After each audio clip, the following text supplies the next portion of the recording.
تعالى اقول لكم نعمل ازاي السويت كورن في البيت. اوفر من بره بكتير. هتجيبي نص كيلو ذرة فشار وتبيتيهم في ليلة كاملة، في معاهم معلقة بيكربونات صوديوم. هنا خلاص تاني يوم بتاخديهم تحطيهم في نار سوري، تعالي عليهم، تحطيهم على النار يستووا لمدة 3 ساعات او لحد ما يستوي. تشوفي انت تضغطي عليه كده تلاقيه استوى. خلاص هو كده جاهز تمام، عشان نحط عليه مادة الحفظ بتاعته.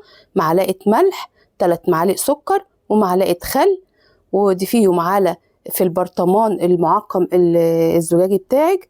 وهنا يبقى عندك سويت كورن جميل جدا تستخدميه في المكرونة وفي السلطات. وألف هنا وشفا، ولايك وشير يلا وجربوا الطريقة قولوا لي رأيكم فيها ايه. وأوفر وأسهل وأنضف من بره، وايه بتباع بره بالغالي. ايه رأيكم؟ يلا باي.